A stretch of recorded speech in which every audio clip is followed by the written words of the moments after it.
जय श्री कृष्णा दोस्तों, मैं Pawan Singh Chauhan discovery YouTube channel Jaipur में आपका फिर से एक बार स्वागत करता हूं। दोस्तों, आज हम देखेंगे मूल अधिकारों के बारे में, फंडामेंटल राइट्स FR। तो मूल अधिकार की हम बात करते हैं यहां पर, तो ये आपके जो संविधान के भाग 3 में दे रखे हैं और इसका जो अनुच्छेद है ये अनुच्छेद 12 से लेके और 35 तक दिए गए हैं। कहने का तात्पर्य है कि आपका संविधान का भाग 3 अनुच्छेद 12 से लेके 35 तक क्या दे रखा है, इसमें दे रखे आपके मूल अधिकार। अब आपने एक चीज देखी है कि भारत के अंदर मोस्ट ऑफ चीज हमने विदेशों से कॉपी की है या आपके 1935 के अधिनियम से कॉपी की है। तो आपको बता दूं कि मूल अधिकार है ये भी क्या विदेश से कॉपी की गई है, और हमने ये कहां से कॉपी किया है। हमारे पास में इसका जो स्रोत है वो क्या है, वो है आपका अमेरिका। मतलब भारत में जो मूल अधिकारों की व्यवस्था जो की गई है संविधान में, ये कहां से कॉपी है, ये है अमेरिका से। अब इसके बाद में हम बात करते हैं मूल संविधान। मूल संविधान अर्थात 26 जनवरी 1950 को जिस दिन लागू हुआ, तो उस दिन मूल संविधान में भारतीय नागरिकों के लिए कितने अधिकार थे।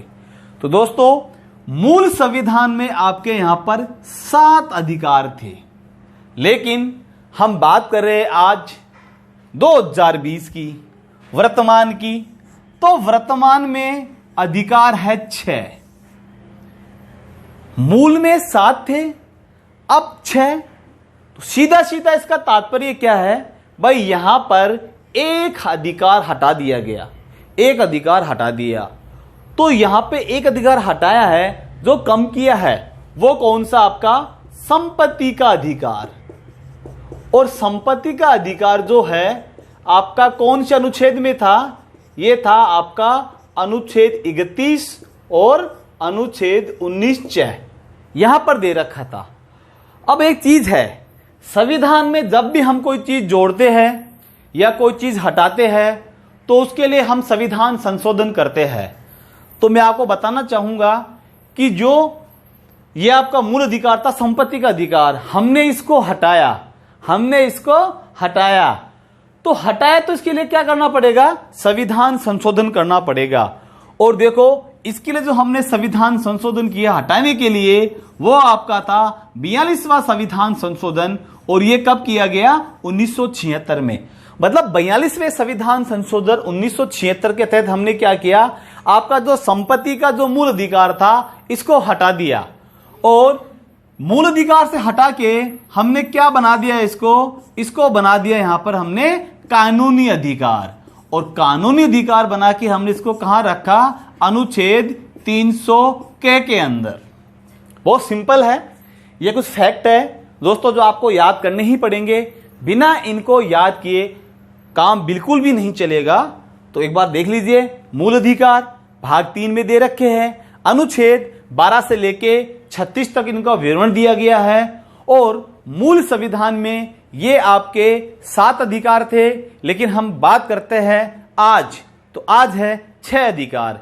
इसका मतलब एक अधिकार हटाया, जो हटाया वो कौन सा था, आपका संपत्ति का अधिकार। और संपत्ति का अधिकार जो हटाया, तो उसको कब हटाया, उसको हटाया 42वें संविधान संशोधन 1976 के तहत उसको हटा दिया। और कौन से अनुच्छेद में था ये, 31 में और 19 के अंदर था। संपत्ति का अधिकार अब मूल अधिकार नहीं है, लेकिन क्या है ये कि कानूनी अधिकार है, और इसको हमने कहां दे रखा है, अनुच्छेद 300 के अंदर। अब इसके बाद में एक बात और हो गई कि जैसे मान लीजिए मूल अधिकार है, मूल अधिकारों का उल्लंघन होता है, हनन होता है, तो हनन होने पर हम न्यायालय के अंदर शरण ले सकते हैं, वहां पे याचिका लगा सकते हैं। मूल अधिकारों का हनन होने पर हम न्यायालय की शरण ले सकते हैं। ठीक है, इसके बाद में यह है क्या, आपातकाल के दौरान, क्या आपातकाल के दौरान जब इमरजेंसी लगती है तो उस समय क्या मूल अधिकारों को निलंबित किया जा सकता है, या ऐसी कौन सी परिस्थितियां हैं जिनके अंदर मूल अधिकार निलंबित होते हैं या नहीं होते। तो दोस्तों मैं आपको एक चीज बताना चाहूंगा, यहां पर एक विशेष ध्यान योग्य है कि जब भी यहां पे आपातकाल लगता है तो आपातकाल लगने की स्थिति में केवल आपका 20 और 21 अनुच्छेद 20 और 21 को छोड़ के जितने भी अधिकार है वो आपके कुछ समय के लिए निलंबित हो सकते हैं, लेकिन आपातकाल के दौरान भी आपका अनुच्छेद 20 और 21 कभी भी निलंबित नहीं होगा, ये हमेशा रहेगा। तो देखिए ये हो गया आपका भाई आपातकाल के दौरान भी बना रह सकता है, लेकिन 20 और 21 के अलावा और अधिकार आपके यहां पे निलंबित हो सकते हैं। कई बार एग्जाम में पूछा जाता है, बताइए क्या आपातकाल के दौरान मूल अधिकारों को रोका जा सकता है, स्थगित किया जा सकता है? बिल्कुल किया जा सकता है, लेकिन 20 और 21 को नहीं किया जा सकता, ये आपातकाल के दौरान भी बने रहेंगे। इसके बाद में दूसरी बात, जैसे मान लीजिए कोई विदेशी नागरिक भारत के अंदर यहां पर आया, मैं बात कर रहा हूं मूल अधिकारों की जो केवल भारतीय नागरिकों को प्राप्त है, लेकिन यहां पर कोई विदेशी आया, अब विदेशी मान लीजिए यहां पे स्टडी करने आया, घूमने आया या जॉब करने किसी भी कारणवश आया, तो क्या उसको ये जो मूल अधिकार दे रखे भारतीय संविधान में 6 अधिकार उस विदेशी नागरिक को मिलेंगे? सवाल बनता है क्या विदेशी नागरिक जो है यहां पर आया किसी भी काम से, क्या उसको मूल अधिकार मिलेंगे? उसको सारे अधिकार तो नहीं मिलेंगे, लेकिन यहां पर उसको कुछ अधिकार मिलेंगे। तो देखो इसके लिए हम क्या कर सकते हैं कि आपका अनुच्छेद 15, 16, 19, 29 और 30, 15, 16, 19, 29 और 30, इन 5 अनुच्छेदों को छोड़कर जितने भी बच के आपके वो विदेशी नागरिक को मिलेंगे, लेकिन ये 15, 16, 19, 29 और 30 ये जो 5 इसमें दे रखे हैं ये केवल और केवल भारतीय नागरिकों को प्राप्त है, विदेशी नागरिकों को बिल्कुल भी प्राप्त नहीं है। अब विदेशी को कौन कौन से हो गए इनको आप गिन लो, 15, 16, 19, 29, 30, इसके अलावा जो बच के वो सारे के सारे विदेशियों को भी प्राप्त है, जैसे 14, 17, 18, 20, 21, 22, 23, 24, 25, 26, 27, 28, 32 ये विदेशियों को प्राप्त है, लेकिन ये जो 5 अनुच्छेद है ये केवल भारतीयों को प्राप्त है। तो ये तो हो गया दोस्तों इसका एक सामान्य से इंट्रोडक्शन हो गया इसका। अब इसके बाद में हम बात करते हैं यहां पर कि आपके जो मूल अधिकार है वर्तमान में जो आपके 6 अधिकार दे रखे हैं वो कौन कौन से हैं।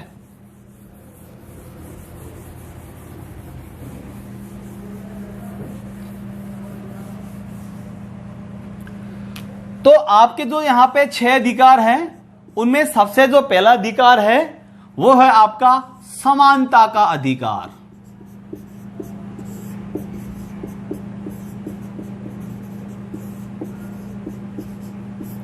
दूसरा है आपका स्वतंत्रता का अधिकार।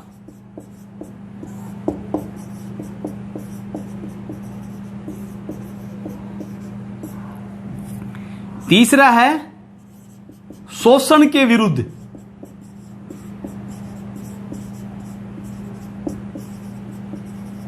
शोषण के विरुद्ध अधिकार। और चौथा है धार्मिक स्वतंत्रता का अधिकार। इसके बाद में 5वां है आपका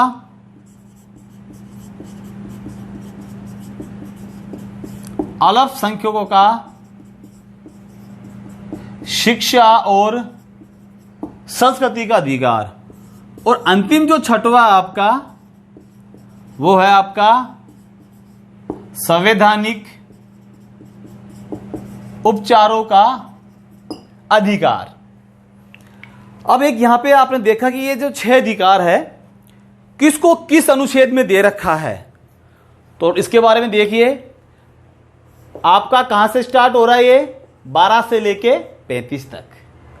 तो आपका जो पहला अधिकार है समानता का अधिकार, यह है आपका अनुच्छेद 14 से लेके 18 तक।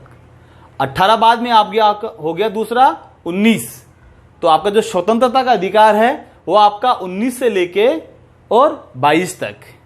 तीसरा आपका शोषण के विरुद्ध अधिकार, यह आपका 23 और 24 के अंदर। फिर आपका धार्मिक स्वतंत्रता का अधिकार, ये हो गया आपका 25 से लेके 28। अब अल्पसंख्यकों का जो शिक्षा और संस्कृति वाला है ये हो गया आपका 29 और 30। इसके बाद में जो अंतिम अधिकार है ये है आपका अनुच्छेद 32 में। अब आपने यहां पे एक चीज नोट की होगी कि एक तरफ तो मैं ये कह रहा हूं कि आपके मूल अधिकार शुरू हो रहे अनुच्छेद 12 से, और मैंने आपको पहला अधिकार कहां पढ़ाया, अनुच्छेद 14 से 18। तो 12 और 13 कहां गए? एक सवाल आपके दिमाग में आया होगा भी कि भाई एक तरफ तो मैं कह रहा हूं कि आपके जो मूल अधिकार है अनुच्छेद 12 से शुरू हो रहे हैं, लेकिन मैं शुरू कहां से कर रहा हूं, अनुच्छेद 14 से। तो भाई 12 और 13 में क्या है? तो दोस्तों अनुच्छेद 12 और 13 में क्या दे रखा है, इसके अंदर है आपका जो अनुच्छेद 12 है इसमें दे रखा है आपको राज्य की परिभाषा। राज्य की परिभाषा अर्थात आपका संघ, राज्य या स्थानीय जो सरकार है ये उनके बारे में यहां पर दे रखा है। यहां पर इनके बारे में दे रखा है, ये इसमें एक परिभाषा बताई गई है। ये है आपके अनुच्छेद 12 में है। इसके बाद में जो आपका अनुच्छेद 13 है इसमें दे रखा है आपका न्यायिक पुनरावलोकन। न्यायिक पुनरावलोकन, अब न्यायिक पुनरावलोकन क्या है? भारत के अंदर तो इसको प्रत्यक्ष रूप से बताया नहीं गया है, कुछ अनुच्छेदों में इसका विवरण किया गया है, जैसे 13।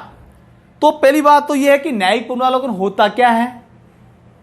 तो दोस्तों बताऊं आप लोगों को कि ये जो न्यायिक पुनरावलोकन है ये अमेरिका की देन है, और ये जो न्यायिक पुनरावलोकन जो सिस्टम भी अमेरिका में ही है।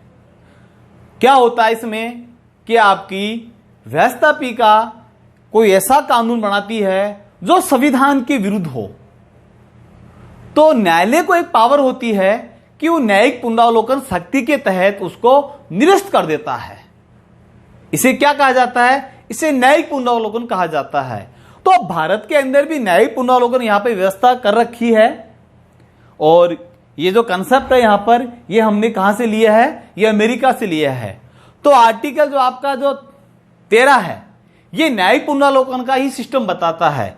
इसमें क्या बताया गया है कि आपकी संघ सरकार या राज्य सरकार कोई ऐसा कानून बनाए जो संविधान के विपरीत हो, संविधान पे अतिक्रमण करे, या फिर राष्ट्रपति को ऐसा अध्यादेश जारी करे, या फिर राज्यपाल को ऐसा अध्यादेश जारी करे जो अधिकारों का उल्लंघन करता हो, संविधान के विपरीत हो, तो ऐसी स्थिति में वो वहां तक अवैध है जहां तक वो अधिकारों का उल्लंघन करता है, संविधान पे अतिक्रमण करता है।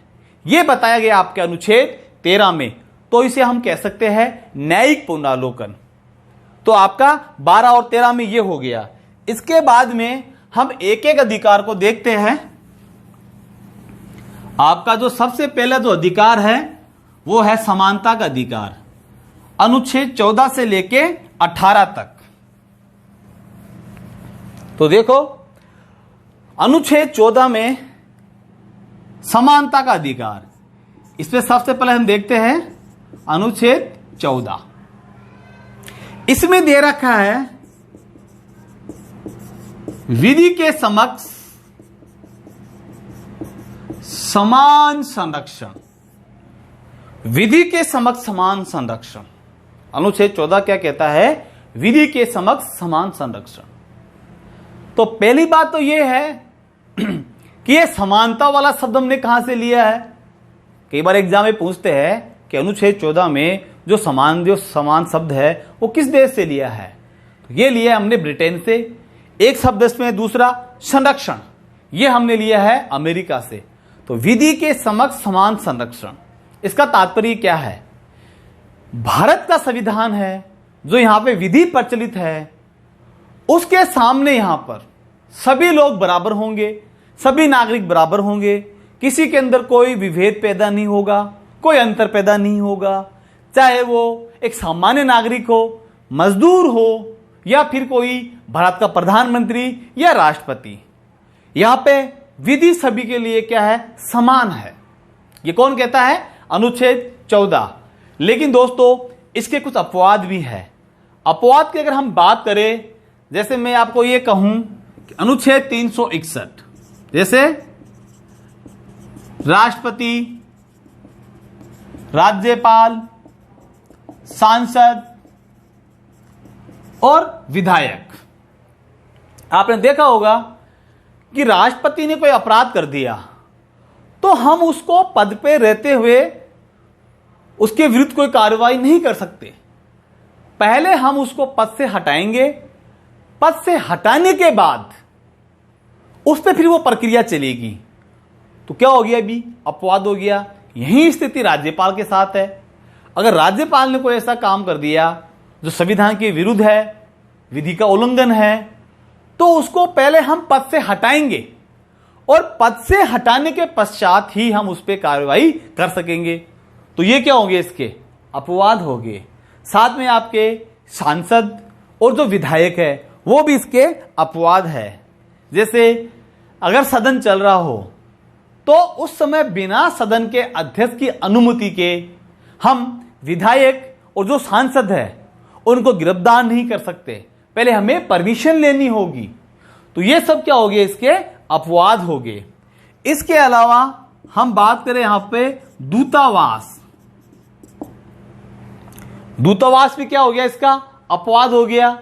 जैसे भारत के जिन राष्ट्रों से संबंध है, तो भारत ने उन देशों के अंदर अपने दूतावास स्थापित कर रखे हैं और उन देशों ने भारत के अंदर भी यहां पर अपने दूतावास स्थापित कर रखे हैं।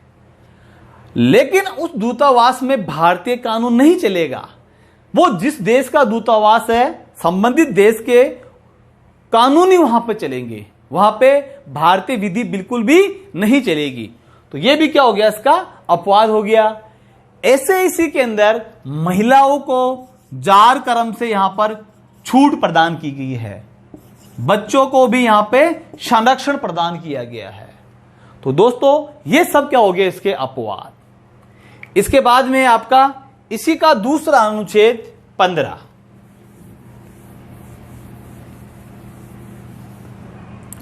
अब 15 में क्या है, सामाजिक समानता। सामाजिक समानता, यहां पे सामाजिक समानता से मतलब क्या है, देखो इसमें क्या है, बताया गया है कि राज्य किसी व्यक्ति के साथ, किसी भी व्यक्ति के साथ उसके धर्म, वंश, लिंग, जाति, निवास स्थान के आधार पर उसके साथ किसी प्रकार का कोई भेदभाव नहीं करेगा। ये कौन कहता है, अनुच्छेद 15, कि राज्य किसी भी व्यक्ति के साथ धर्म, वंश, लिंग, जाति, निवास स्थान के आधार पर कोई भेदभाव नहीं करेगा। लेकिन इसके भी कुछ अपवाद है। अपवाद कौन से, जैसे मैं ये कहूं कि आपके यहां पर शिक्षण संस्थाओं में आरक्षण,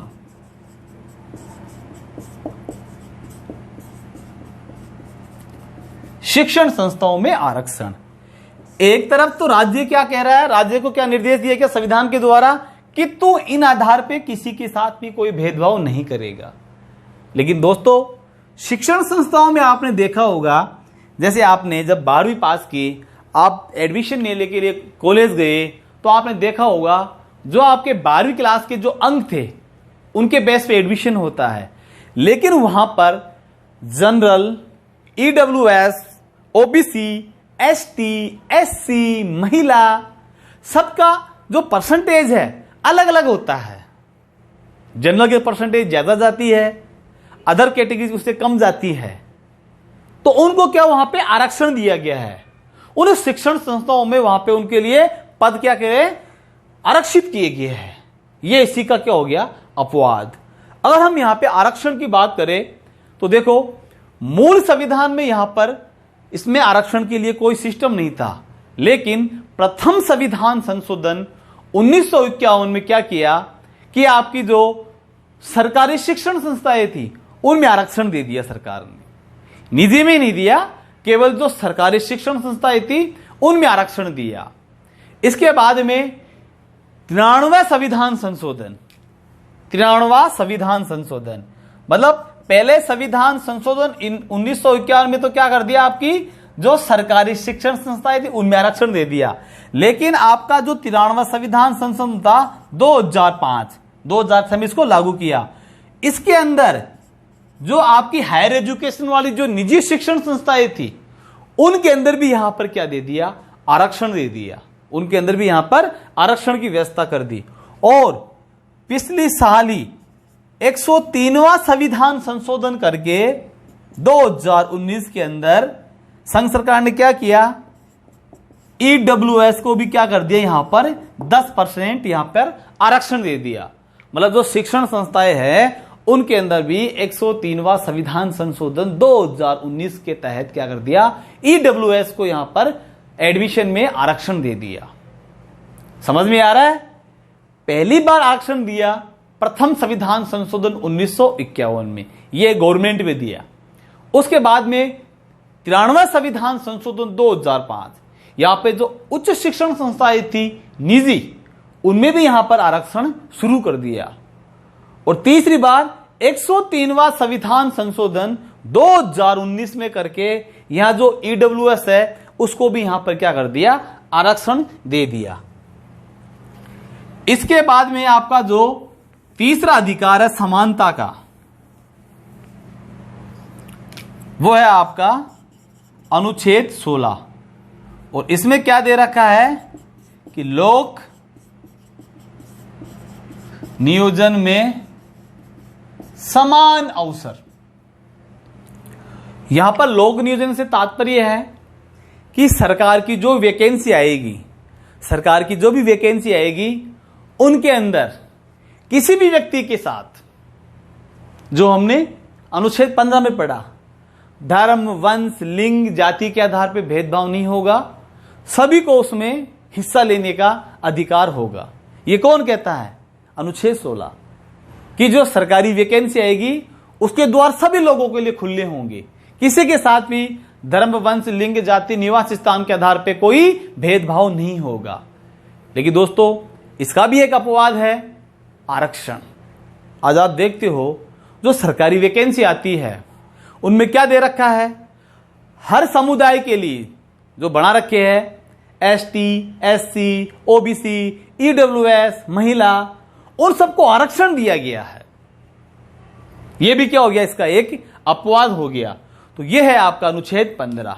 इसके बाद में आपका अनुच्छेद 17। उस 17 में दोस्तों क्या दे रखा है, अस्पृश्यता का अंत, अर्थात छुआछूत का अंत। भारत में प्राचीन काल से ही यह व्यवस्था चली आ रही थी अस्पृश्यता वाली, तो इसी का अंत करने के लिए यहां पे क्या कर दिया, अनुच्छेद 17 में यह प्रावधान किया गया कि जो अस्पृश्यता को, छुआछूत को बढ़ावा देगा उन पे कानूनी कार्रवाई की जाएगी, उन पे प्रतिबंध लगाया जाएगा। कुल मिला के आपका जो अनुच्छेद 17 है यह आपके छुआछूत का अंत करता है। और समानता का अधिकार का जो आपका अंतिम अधिकार है, इसमें है आपका उपाधियों का अंत, उपाधियों का अंत। अब इसमें क्या है, आपने देखा होगा कि अंग्रेजों के समय सर, राय बहादुर ऐसी उपाधियां दी जाती थी, तो भारतीय संविधान में इन उपाधियों पर क्या लगा दिया, प्रतिबंध लगा दिया। बोला केवल शैक्षणिक और मतलब जो योग्यता से हासिल की जाती है, दूसरी सैन्य जो उपाधियां है वहीं लगा सकते हैं। इसके अलावा किसी प्रकार की कोई उपाधि यहां पे लगाने का किसी को कोई अधिकार नहीं है। यह कर दिया आपका अनुच्छेद 18 में। तो दोस्तों आपका यह पहला अधिकार हो गया आपका समानता का अधिकार। समानता का अधिकार अनुच्छेद 14 से लेके 18 तक, इसमें आपके 5 अधिकार है। विधि के समक्ष समान संरक्षण, सामाजिक समानता, लोक नियोजन में समान अवसर, अस्पृश्यता का अंत और उपाधियों का अंत।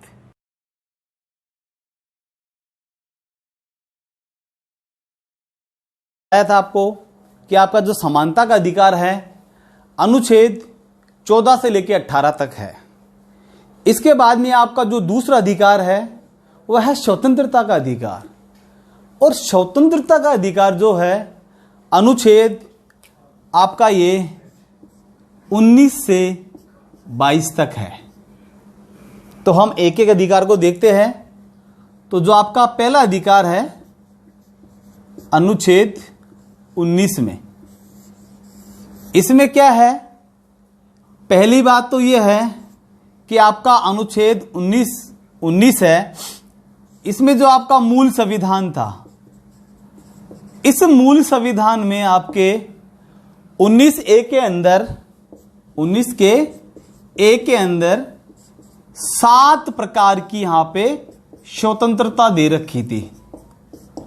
कोई आपसे सिंपली ये पूछे कि आपका जो 19A है इसके मूल संविधान में कितनी प्रकार की स्वतंत्रता दे रखी थी? 7 प्रकार की। लेकिन आज की बात करते हैं हम 2020 में, तो आज इसके अंदर 6 प्रकार की स्वतंत्रता है, अर्थात यहां से एक स्वतंत्रता कम हुई है, जिसके बारे में शायद हमने पहले भी पढ़ लिया। मैंने आपको बताया था कि आपका जो 44वां संविधान संशोधन हुआ था 1978 में, उसमें क्या हुआ था कि आपका जो संपत्ति का अधिकार था अनुच्छेद 31 में और अनुच्छेद 19(च) में, यहां से हटा के इसको एक कानूनी अधिकार बना दिया और इसको कहां पे रख दिया? इसको अनुच्छेद 300 के अंदर। तो इस प्रकार हम ये कह सकते हैं कि आपका जो 19A है इसमें मूल संविधान में तो यहां पे 7 प्रकार की स्वतंत्रताएं थी, लेकिन आज हम बात कर रहे हैं 2020 में, तो इसके अंदर मात्र 6 प्रकार की स्वतंत्रताएं दे रखी है। तो अब आपसे कोई ये पूछे कि वो 7 ये 6 एक कौन सी हटा दी, तब आपका आंसर क्या होगा? यहां पर संपत्ति अर्जन की स्वतंत्रता। और ये कौन से अनुच्छेद में थी? ये 19(च) में थी, और वर्तमान में इसको कहां निकाल के डाल दिया? इसको अनुच्छेद 301 के अंदर। तो ये तो हो गया आपका एक हल्का सा इसको इंट्रोडक्शन। अब हम ये देखते हैं कि आपकी ये जो 6 प्रकार की स्वतंत्रताएं है ये कौन कौन सी है। दोस्तों, कभी कभी परीक्षा में हमसे पूछ लेता है, बताइए अनुच्छेद 19A के अंदर निम्न में से कौन सी स्वतंत्रता शामिल है और कौन सी नहीं है। तो आपको ये याद रखने की जरूरत है इसको कि वो 6 प्रकार की स्वतंत्रताएं कौन कौन सी है।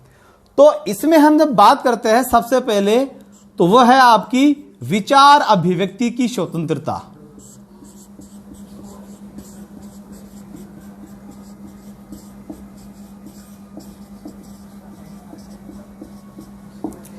विचार अभिव्यक्ति की स्वतंत्रता। अब विचार आदमी किसी भी तरह से अपने प्रकट कर सकता है, जैसे बोल के, लिख कर, बहुत सारे इसके माध्यम है। तो कभी कभी एग्जाम में पूछता है, बताइए प्रेस जो मीडिया है, क्या भारत के संविधान में उसकी स्वतंत्रता का उल्लेख किया गया है? डायरेक्ट नहीं किया गया है, लेकिन यहां पर इनडायरेक्ट विचार अभिव्यक्ति की जो स्वतंत्रता है, इसी के अंदर क्या है आपका? ये प्रेस की स्वतंत्रता का अधिकार भी इसमें दे रखा है। तो आपका हो गया विचार अभिव्यक्ति की स्वतंत्रता। इसके बाद में जो दूसरा है वो है आपका शांतिपूर्वक सभा या सम्मेलन करने की स्वतंत्रता। भारतीय नागरिकों को यह स्वतंत्रता प्राप्त है कि वो शांतिपूर्वक चुपचाप कहीं भी सभा या सम्मेलन सरकार की परमिशन से कर सकते हैं, लेकिन इस पे हथियार वगैरह पे इन पे प्रतिबंध है कि आप वहां पे इन चीजों का यूज नहीं कर सकते।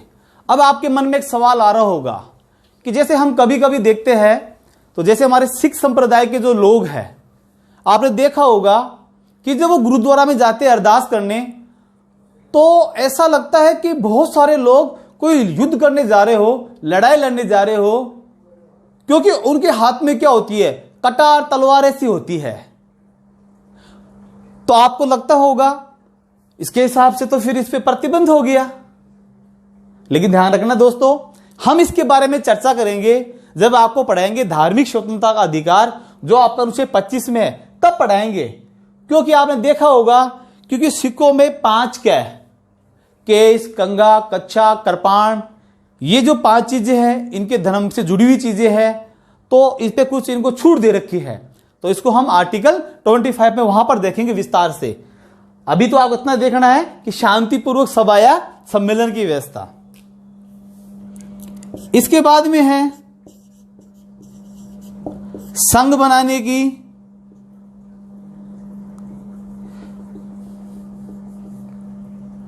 और साथ में एक आपकी बाद में जोड़ी गई है कोऑपरेटिव, सहकारिता। और सहकारिता को बाद में जोड़ा गया है इसको, यह है आपका 97वां संविधान संशोधन 2012। आपका जो 19 का जो ए है, इसमें आपकी जो तीसरी स्वतंत्रता है, इसमें दे रखा है संघ बनाने की स्वतंत्रता। मतलब भारतीय नागरिकों को यह राइट दे रखा है इसके अंदर कि वो कोई भी संघ या समुदाय का निर्माण कर सकते हैं। और आपने देखा कि ये जो सहकारिता को बढ़ावा देने वाला जो है, ये इसके मूल में नहीं था, ये इसके मूल में नहीं था, इसको बाद में जोड़ा गया है। और इसको कब जोड़ा गया है, 97वें संविधान संशोधन 2012 के तहत इसको जोड़ा गया है। इसके बाद में जो आपकी चौथी स्वतंत्रता है, वो है भारत के अंदर कहीं भी निवास करने की, रहने की या बसने की स्वतंत्रता। आप पूरे भारत के अंदर कहीं भी जाके आप रह सकते हो। दोस्तों, अक्टूबर 2019 से पहले जब हम इसको पढ़ते थे तो यहां पे ब्रैकेट के अंदर जम्मू कश्मीर लिखा रहता था और उससे था अपवाद। लेकिन अक्टूबर 2019 से यह अपवाद हट गया। अब जम्मू कश्मीर के अंदर भी भारतीय नागरिक कोई सी भी भाग का हो, चाहे वो गोवा का हो, राजस्थान का हो, एमपी का हो, झारखंड का हो, यहां जाके वो बस सकता है। तो कुल मिला के भारत के अंदर हम कहीं भी निवास कर सकते हैं, रह सकते हैं। यह आपका यहां पे एक स्वतंत्रता दी गई है। इसके बाद में है आपकी 5वीं स्वतंत्रता। इसके अंदर है आपकी घूमने की स्वतंत्रता। घूमने की बोल सकते हैं हम इसको, विचरण की बोल सकते हैं हम। कहने का तात्पर्य है कि हम भारत के अंदर, भारत के किसी भी भाग के अंदर हम वहां पे घूमने जा सकते हैं। वहां पे आपको किसी प्रकार का कोई प्रतिबंध नहीं रहेगा। और आपकी जो अंतिम है, 6वीं है, वो है आपकी वृत्ति या रोजगार। वृत्ति या रोजगार देने की स्वतंत्रता है आपका, ये इसका लास्ट में। इसमें क्या है कि भारतीय नागरिकों को यह स्वतंत्रता प्रदान की गई है कि वो अपने जीवन पालन के लिए कोई सा भी रोजगार व्यवसाय अपना सकते हैं। तो दोस्तों, इस प्रकार आपकी ये अनुच्छेद 19 के अंदर ही आपकी कुछ इस प्रकार की स्वतंत्रताएं दे रखी है। तो इनको एक बार देख लेना। कई बार एग्जाम में पूछता है कि निम्न में से कौन सी है और कौन सी नहीं है। इसके अलावा आपका जो बी, हम ये कहें कि अनुच्छेद बी से लेके और आपका जो एफ तक है, इसका अनुच्छेद बी से लेके एफ तक क्या दे रखा है कि ये जो आपकी 6 प्रकार की स्वतंत्रता है, 19A के अंदर आपकी ये जो कुछ 6 प्रकार की स्वतंत्रता दे रखी है, इन पे क्या प्रतिबंध लगाया जा सकता है? बिल्कुल लगाया जा सकता है। इसी का उल्लेख आपका आर्टिकल जो बी से लेके एफ तक 19 का, इसमें दे रखा है कि किन किन परिस्थितियों के अंदर आपकी जो 19 में जो स्वतंत्रता है उन पे प्रतिबंध लगाया जा सकता है। जैसे आपातकाल के दौरान, या कोई ऐसा एसटी एरिया हो जहां पे जाने प्रतिबंध गवर्नमेंट लगा सकती है। बहुत सारे ऐसे हैं कारण जिसके अंदर आपके ये जो 6 प्रकार की स्वतंत्रता है इनको रोका जा सकता है, नागरिकों से छीना जा सकता है। तो दोस्तों, ये हो गया आपका अनुच्छेद 19। इसके बाद में आपका अनुच्छेद 20। 20 बहुत ही सिंपल है। और देखो 20 में क्या दे रखा है आपका अनुच्छेद 20, इसमें दे रखा है अपराध दोष सिद्ध के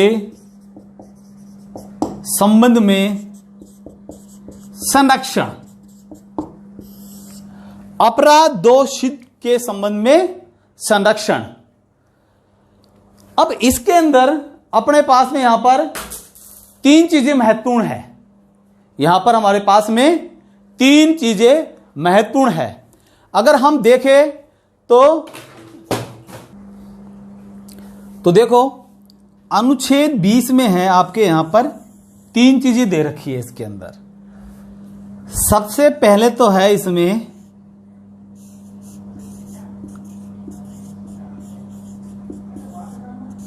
भूतलक्षी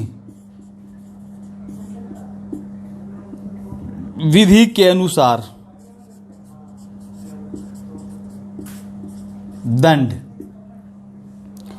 दूसरा है इसमें दोहरे दंड पर रोक। और तीसरा इसमें दे रखा है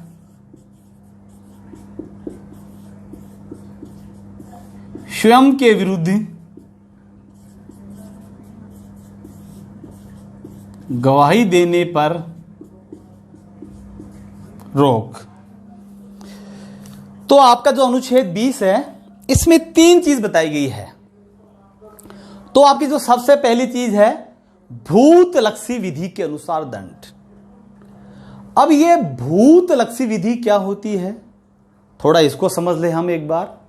देखो आपको पता है कि हमारे यहां पर नियम बार बार बदलते रहते हैं, विधि में भी बदलाव आता रहता है समय और परिस्थिति के अनुसार। तो जैसे हम बात करें कि 2018 में आज से 2 साल पहले मान लीजिए किसी ने चोरी की और चोरी के अपराध के लिए क्या सजा थी 1 साल का कारावास। मान लीजिए आज से 2 साल पहले 2018 में चोरी के लिए सजा थी कारावास 1 साल या 2 साल। ठीक है। अब 2020 के अंदर एक नया कानून बन गया कि अगर कोई चोरी करता है तो उसको सजा होगी 10 वर्ष की। ठीक है। कानून 18 में अलग था, 20 में अलग हो गया। अब आपने देखा जैसे मान लीजिए कोई व्यक्ति है उसने 2018 में चोरी की और उस समय कानून क्या था 1 या 2 साल की जेल। चोरी 2018 में की और उसका फैसला न्यायालय में आज आया 2020 में। अब चोरी करने पे नया कानून बन गया तो फैसला 2020 में आ रहा है। तो चोरी करने वाले व्यक्ति को नए कानून के साथ दंड मिलना चाहिए या पुराने कानून के हिसाब से। तो ये हमें यही बताता है भूतलक्षी विधि वाला कि अपराध के समय जो विधि प्रचलित थी उसी के अनुसार दंड दिया जाए। ऐसा नहीं है कि 2018 की विधि है उस टाइम अपराध हुआ और 2020 की विधि के अनुसार दंड दिया जाएगा, ऐसा नहीं है। अपराध के समय प्रचलित विधि के अनुसार दंड देना यह कौन कहता है हमें 20 का फर्स्ट भूतलक्षी विधि के अनुसार दंड। दूसरा है दोहरे दंड पर रोक। अब देखो दोस्तों दोहरे दंड पर रोक आपको मैं इसका एक छोटा सा एग्जांपल देता हूं। भारत में बहुत प्रसिद्ध है। आपको पता है कि जो हमारे प्रधानमंत्री रह चुके राजीव गांधी जी उनकी हत्या हो गई थी और बाद में उनके हत्यारे पकड़े गए और जो उच्च न्यायालय है उसने क्या किया उनको फांसी की सजा दे दी। तो उन अपराधियों ने क्या किया सुप्रीम कोर्ट में याचिका लगाई। सुप्रीम कोर्ट ने क्या कहा कि बिल्कुल इनको फांसी की सजा मिलनी ही चाहिए। अब आपको पता है कि हमारे यहां पर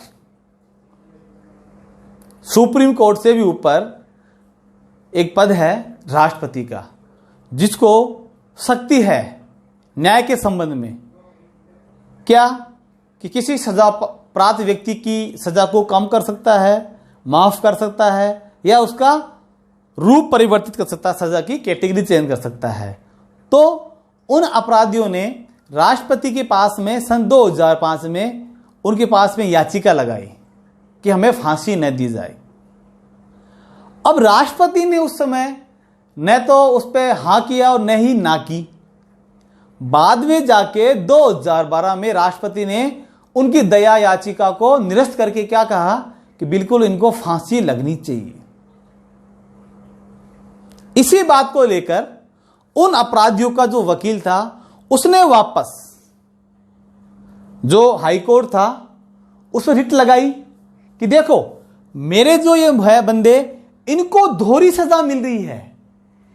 एक तो उस समय इनको फांसी की सजा मिल गई थी, लेकिन इतना टाइम लग गया कि बेचारे दिन रात इसी टेंशन में रहे कि अब इनको फांसी होगी, मानसिक रूप से प्रताड़ित रहे।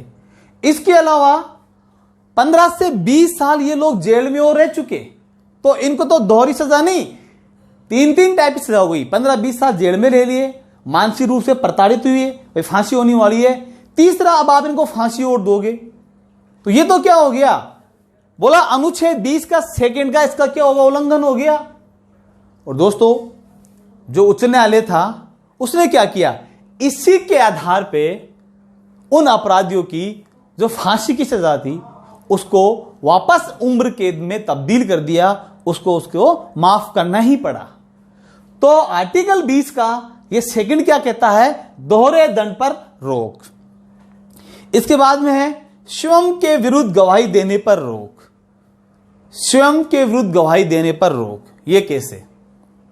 आपको पता है कि अब साइंस टेक्नोलॉजी का जमाना है, अपराधियों से सच बुलाने के लिए हमारे यहां बहुत सारी क्या है, टेक्नोलॉजी आ गई है, बहुत सारी मनोवैज्ञानिक विधियां आ गई है, जैसे लाई डिटेक्टर टेस्ट वगैरह। तो अनुच्छेद आपका जो 20 का जो 3 है वो यही कहता है कि जो सामान्य टाइप के अपराधी है उन लोगों पे ऐसे प्रयोग नहीं किया जाए कि वो खुद के खिलाफ बेचारे गवाही दे। हालांकि ये प्रावधान है कि विशेष प्रकार के अपराधी जैसे कोई आतंकवादी वगैरह है या हार्डकोर अपराधी है, उन लोगों को इस मामले में छूट नहीं है। तो दोस्तों, ये हो गया आपका अनुच्छेद 20 अपराध दोषित के संबंध में।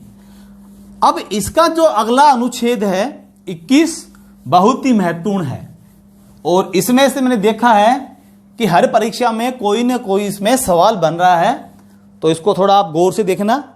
देखिए अनुच्छेद 21, इसमें दे रखा आपका प्राण एवं दैहिक स्वतंत्रता। प्राण एवं दैहिक स्वतंत्रता। पहली बात तो यह है कि ये राइट हमने लिया कहां से, ये लिया हमने जापान से। दूसरी बात, हमारे जो संविधान में प्रारूप समिति के जो अध्यक्ष थे डॉक्टर अंबेडकर, तो अंबेडकर ने इस आर्टिकल 21 के लिए कुछ कहा है। क्या कहा है कि यह अधिकार तो समस्त अधिकारों की क्या है, रीढ़ की हड्डी है। मतलब डॉक्टर अंबेडकर ने आपका जो अनुच्छेद 21 है इसको क्या कहा है, समस्त अधिकारों की रीढ़ की हड्डी। ये आपका 21 हो गया। अब देखो प्राण एवं दैहिक स्वतंत्रता, इसका हम दूसरा नाम ये कह सकते हैं कि गरिमापूर्ण जीवन यापन करना। अब ये गरिमापूर्ण जीवन क्या होता है? तो दोस्तों सिंपल सी बात है, जैसे हम हैं यहां पर इस स्टूडियो के अंदर, पुष्पेंद्र जी के यहां पर बिल्कुल एसी लगी हुई है, एकदम हॉल एकदम चिल्ड हो रहा है, और बाहर हम देखें यहां पर तो हमारे रोड पे एक भिखारी बैठा हुआ बेचारा। गर्मी पड़ रही है भयंकर, गर्मी से परेशान है, बेचारा भूखा है, घर घर जा रहा है, वो अपने पेट की व्यवस्था कर रहा है। तो उसके जीवन में हमारे जीवन में अंतर देखो, कितना अंतर है यहां पर। उसकी गरिमा का वहां पे क्या हो रहा है, बेचारे का हनन हो रहा है। वो अपने भोजन स्वास्थ्य को लेकर परेशान है। तो यही है इसके अंदर 21 के अंदर, कि इसके अंदर व्यक्ति की गरिमा को सुरक्षित रखने के उपाय किए जाएंगे। अब वो क्या क्या है इसमें भाई दोस्तों, आपको बहुत सारे इसमें अधिकार दिए गए हैं 21 में। जैसे पहला है आपका उत्तम स्वास्थ्य का अधिकार। उत्तम स्वास्थ्य का अधिकार, इसके तहत आपने देखा होगा कि जब आप याद कीजिए 15 साल पहले जब हम बीमार होते थे और गवर्नमेंट डिस्पेंसरी या हॉस्पिटल दिखाने जाते थे, तो डॉक्टर एक पर्ची लिख के दे देता और हमें जो दवा है जो सब बाहर से लेनी होती थी और बहुत महंगी होती थी। याद आ रहा होगा आपको, एक आम आदमी गरीब आदमी की बस की बात नहीं थी महंगी दवा लेना। लेकिन दोस्तों आज देखो आज आप लोगों के लिए क्या है, निःशुल्क दवा है, निःशुल्क जांच योजना है। ये नहीं, आपके पशुओं के लिए भी है, आपके ऑपरेशन फ्री हो रहे हैं, हर गरीब का क्या हो रहा है, फ्री में ट्रीटमेंट हो रहा है। तो ये सब किसकी देन है, ये आर्टिकल 21 इसी में लिखा हुआ है कि राज्य क्या करेगा, नागरिकों के स्वास्थ्य का ध्यान रखेगा। तो हमारा ध्यान रख रहा है ना, यही तो है आपका 21 में राइट टू हेल्थ। इसके अलावा राइट टू एजुकेशन, सब जानते हैं कि शिक्षा का अधिकार, शिक्षा का अधिकार 86वें संविधान संशोधन 2002 के द्वारा, कब जोड़ा इसको, 86वां संविधान संशोधन 2002 के द्वारा इसको जोड़ा गया था। तो अब ये क्या हो गया कि राज्य क्या करेगा, यहां के जो नागरिकों के जो बच्चे हैं, छोटे बच्चे हैं, उनकी जो प्राथमिक शिक्षा है उसकी व्यवस्था करेगा। अब चाहे वो निजी स्कूल हो या सरकारी स्कूल हो, सब में उनकी व्यवस्था का इसमें प्रावधान है। इसके बाद में है आपका एक विदेश जाने का अधिकार। विदेश जाने का अधिकार, आपको याद होगा दोस्तों, एक बार भारत सरकार ने, जो हमारी मेनका गांधी है, उनका पासपोर्ट जब्त कर लिया था, उनको विदेश जाने पर प्रतिबंध लगा दिया था। तो मेनका गांधी ने सुप्रीम कोर्ट में रिट लगाई और सुप्रीम कोर्ट ने क्या कहा कि आप किसी को बिना वजह विदेश जाने से नहीं रोक सकते। यह उसका मूल अधिकारों का क्या है, हनन है। ऐसे बहुत सारे वाद आए हैं जिनसे यह सिद्ध होता है कि विदेश जाने का भी हमारा क्या एक अधिकार है। एक दूसरा ऐसा ही मामला आपका सुप्रीम कोर्ट में एक और आया था, आपको याद होगा, सतवंत सिंह वर्सेज भारत सरकार। सतवंत सिंह कोई पंजाब के थे, सरदार जी थे, उनकी शादी हो गई और वो अपनी वाइफ को लेके कनाडा जा रहे थे हनीमून के लिए। तो जो ही वो एयरपोर्ट पे गए, आपको पता वहां पे वो डॉक्यूमेंट्स वगैरह चेक होते हैं वहां पर, तो सतवंत सिंह जी के कुछ उसमें दिक्कत थी डॉक्यूमेंट्स में, तो उनको रोक दिया गया। उनकी वाइफ के कंप्लीट थे, तो वाइफ के 2 प्लेन बिठा के भेज दिया कनाडा, सतवंत सिंह जी के इंडिया में हो गया हनीमून। सतवंत सिंह जी का दिमाग खराब, उन्होंने सुप्रीम कोर्ट में याचिका लगाई और सुप्रीम कोर्ट ने फिर याद दिलाया गवर्नमेंट को कि विदेश जाने का भी क्या है, एक ये मौलिक अधिकार है, यह भी आदमी की गरिमा के साथ जुड़ा हुआ है। तुम बेवजह किसी को ऐसे विदेश जाने से नहीं रोक सकते। तो हम कह सकते हैं कि विदेश जाने का भी क्या एक हमारा अधिकार है। इसके अलावा दोस्तों एक हमारा नींद का अधिकार, नींद का भी हमारा अधिकार है। अब कई लोगों को तो लग रहा होगा बोला सर ये भी अधिकार होता है क्या, बिल्कुल, क्योंकि हमारा मेडिकल साइंस क्या कहता है कि एक स्वस्थ व्यक्ति को कम से कम 7 से 8 घंटा सोना जरूरी है, और कोई अगर गहरी नींद में सो रहा हो तो उसको परेशान भी नहीं करना चाहिए, वो क्या होता है मेंटली डिस्टर्ब भी होता है। तो आपको याद होगा एक बार दिल्ली के अंदर आपके यहाँ जब अन्ना हजारे ने आंदोलन चलाया था, हमारे जो बाबा रामदेव जी है वो भी वहाँ धरने पे बैठे थे, जंतर मंतर याद होगा सबको। और आपने देखा होगा रात के 2 बज रहे थे और सब बिल्कुल गहरी नींद में सो रहे थे और अचानक दिल्ली पुलिस प्रशासन आया और सबको लठ मार के जगा दिया और सबको जाके जेल में बंद कर दिया। बाबा रामदेव जी ने भी क्या हुआ, वहां से कपड़े पहने, दूसरी महिलाओं के भाग के अपनी जान बचाई। जो भी हुआ, काफी विवाद हुआ था।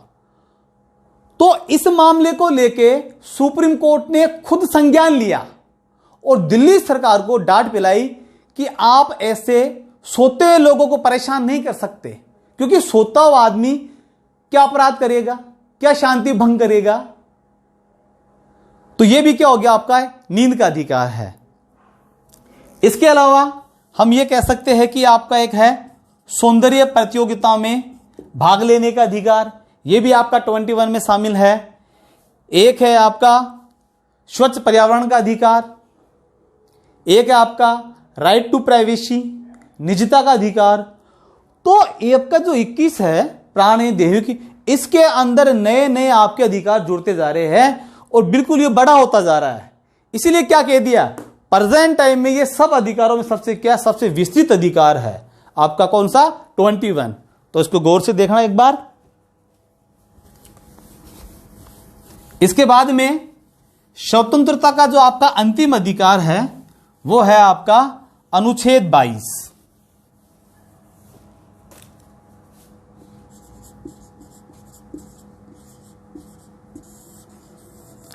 इसमें दे रखा आपका गिरफ्तारी के संबंध में संरक्षण।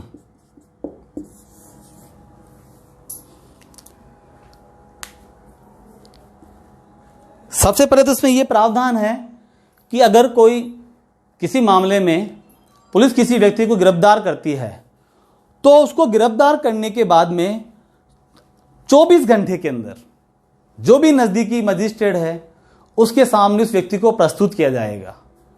अगर वास्तव में वो अपराधी है तो उसको जेल भेजा जाएगा, या फिर उसको अगर रिमांड लेना है तो उस मजिस्ट्रेट के कहने पे ही पुलिस इसको रिमांड पे ले सकती है।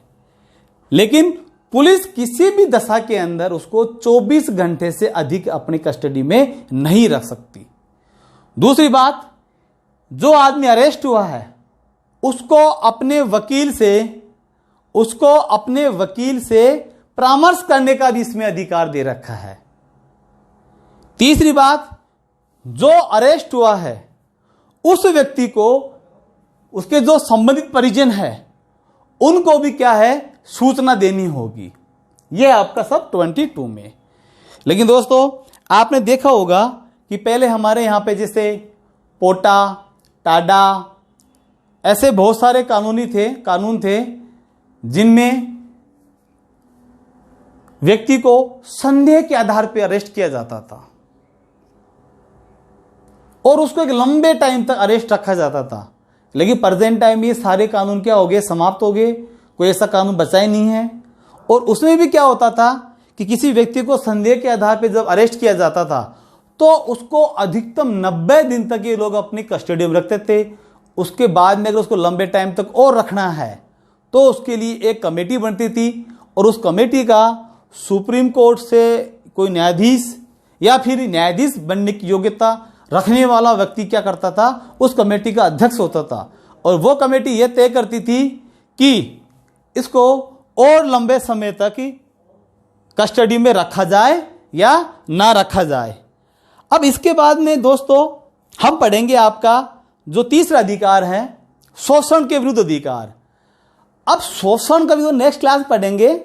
आपका ये कंप्लीट हो गया है और आशा करता हूं आपको ये समझ में आ गया होगा और हमारा वीडियो काफ़ी अच्छा लगा होगा। कई लोगों को कमेंट भी आ रहे हैं कि सर रोज़ डालो इसको, वीडियो को कंटिन्यू डालो। तो दोस्तों हम प्रयास करते हैं कि रोज़ हमारा आपको वीडियो मिले।